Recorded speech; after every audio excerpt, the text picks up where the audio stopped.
আবারে জানিয়ে দিলেন, ও আমার সাহাবীরা, ও আমার সাহাবারা, আমি নবীও ব্যবসা করেছি, বিজনেস করেছি। আমার বয়স তখন 23। আম্মা জান হযরত খাদিজা রাদিয়াল্লাহু তাআলা আনহার হুজরাতে আমি কাজ করি। আল্লাহ নবীকে বললেন, ও মুহাম্মদ সাল্লাল্লাহু আলাইহি ওয়াসাল্লাম, 9 জন সঙ্গীকে নিয়ে তুমি টোটাল 10 জন চলে যাও শাম দেশে, সিরিয়াতে ব্যবসা করেছো। আমি 23 বছরের নবী, জীবনের প্রথম ব্যবসায় গিয়েছি, শাম সিরিয়াতে ব্যবসা করেছি। একই মার্কেটে একই রকমের মালের কোয়ালিটি সমান ভাগে ভাগ করে দিলে, একই জায়গায় আমরা স্টল তৈরি করলাম, দোকান তৈরি করে বিক্রি করলাম। অবাক হয়ে গেলাম। এসে বাড়ি এসে যখন হিসাব দিচ্ছি, আম্মা জান হযরত খাদিজা অবাক হয়ে গেলেন। 9 জনের কাছে যা মাল দিয়েছিলাম, তারা যে পরিমাণে লাভ দেখিয়েছে, আমার মুহাম্মদ সাল্লাল্লাহু আলাইহি ওয়াসাল্লাম একই মাল বিক্রি করে তাদের থেকে 3 গুণ লাভ তিনি দেখিয়ে দিয়েছেন। একই কোয়ালিটির মাল, একই ওজনের মাল, মার্কেট একই, লাভ হচ্ছে তাদের থেকে 3 গুণ। সুবহানাল্লাহ। তাহলে প্রশ্ন আসবে না? আসবে না? আমাদের মতো হারাম কম না, বেশি এসছে, ঠিক আছে, ঠিক আছে, কথা বলছেন কেন? বেশি আসলে বুঝতে পারে না, কম হলে বুঝতে পারে।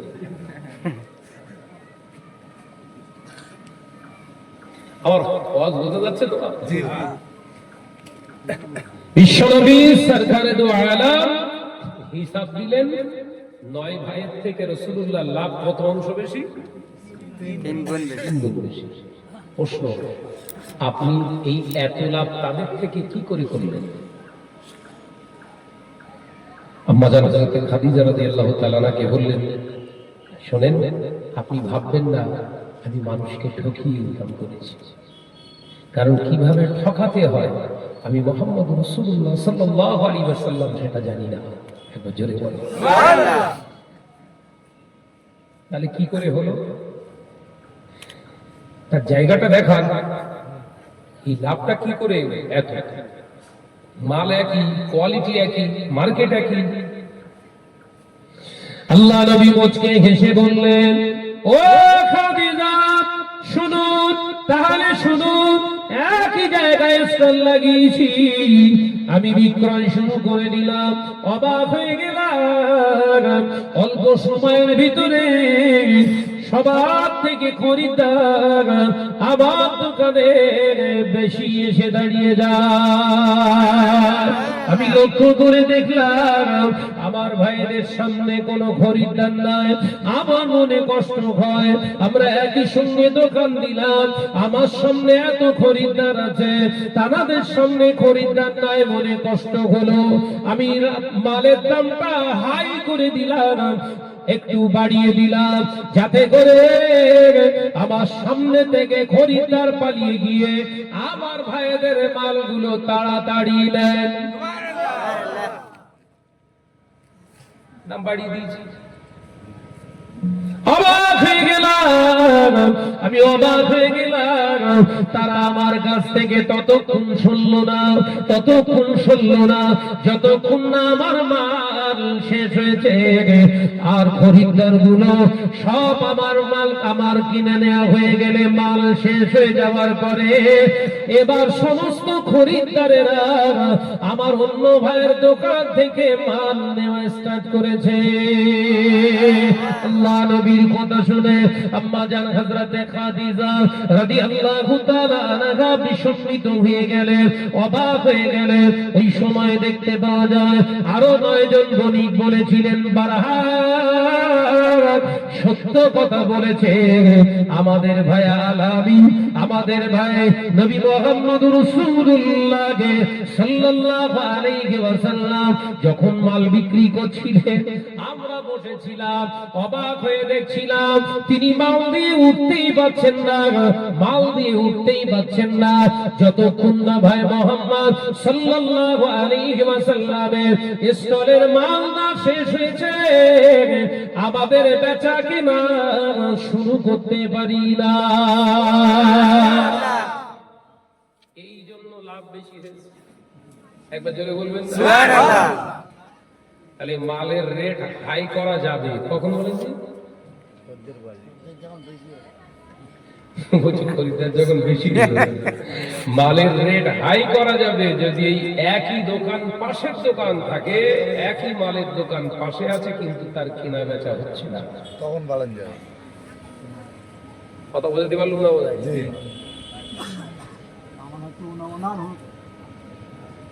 এটার নাম শরিয়াতের ভাষায় ইহসান। বলুন সুবহানাল্লাহ। শরিয়াতের ভাষায় এটাকে কি বলে? ইহসান। আছে আমাদের ওর দোকানে যা মাল বেচে তার থেকে 2 টাকা কম বিক্রি করো, খরিদ্দার সব টান ও মাছি তাড়াক। কথা বলে না। এই এতক্ষণ ধরে একটি আয়াতের উপরে আলোচনা করলাম, ওমা খালাকতুল জিন্না ওয়াল ইনসা ইল্লা লিয়াবুদুন। এখনো হাফ পর্যন্ত আসেনি আয়াতটা, 2 ঘন্টা চলে গেছে। বলো একটা আয়াতের ব্যাখ্যা করলাম শুধু হাদিসের উপরে, ভুল হলো না, মানে আরো অসংখ্য হাদিস রয়েছে এক একটা ইবাদতের উদাহরণ। তাহলে ওয়াজ আগে বোঝার দরকার না আগে করার দরকার? ওয়াজ যদি বুঝে করতাম আজকে জাতি এত পথভ্রষ্ট হতো না। আমরা তো সহজ করি মুখস্থ বিদ্যা, মুখস্থ করে এলো এই অষ্টাঙ্গ 2 ঘন্টা চলে, 2 ঘন্টা শেষ দাও চলে যায়, বেরিয়ে যায়। যার জন্য ওয়াজ নসিহত বেড়েছে, আলেম ওলামা দ্বীনের দাঈ বেড়েছে, হেদায়াতের নূর যেন মানুষের ভিতর থেকে বেরিয়ে গেছে। কি করে হেদায়াত হবে? আমি শাহানাত যদি 2টো আয়াতের ওয়াজ করি, ওই 2টো আয়াতের উপরে শরীয়তের হুকুম হচ্ছে আমাকে আগে আমল করতে হবে। কথা বোঝাতে বললাম না? 2টো আয়াতের ওয়াজ যদি আমি শাহানাত করি আপনাদের, তাহলে শরীয়তের হুকুম হলো ওই 2টো আয়াতের প্রথম হচ্ছে আপনি নিজে আমল করবেন, করে এবার নসিহত দেবেন। সময় কই, নামাজই পড়া হয় না। এমন বক্তা আছে সারাদিন নামাজই করি, হজ করে বুঝে পাগল হয়ে যাচ্ছে। তোর ও পাগল হতি বলে তুই তো তোর দুনিয়ায় পাগল হবি না, তোর কবরেও পাগল করে ফেলবে মেরে। মুজাদ্দিদুজ্জামান হানাফি সাহেব রাহমাতুল্লাহ নীতি আদর্শকে ফলো করুন। বর্তমান যুগ সন্ধিক্ষণে খুব ফিতনার সময়, আরো দিন যাবে যত ফিতনা বাড়বে, ফিতনা আর কমবে না। হুজুর বলেছেন যতদিন যাবে ফিতনা এমন একটা সময় এমন হয়ে যাবে, ফিতনা আমার উম্মত যে ঘুমিয়ে থাকবে সে সেফ থাকবে, যে ঘুমিয়ে থাকবে সে সেফ থাকবে, জেগে গেলেই ফিতনায় জড়িয়ে যাবে, ঈমান হারা হয়ে যাবে। ফলো করুন, যতক্ষণ মোবাইল হাতে নেই,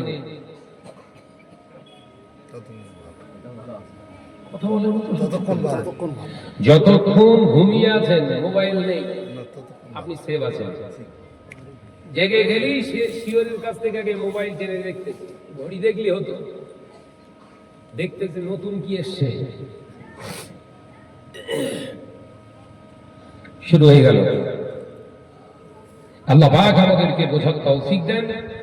এই আয়াতের উপরে উলামায়ে দ্বীন এবং শ্রোতাবিন্দুদের আমল করার আল্লাহ তৌফিক দেন, বলুন আমিন।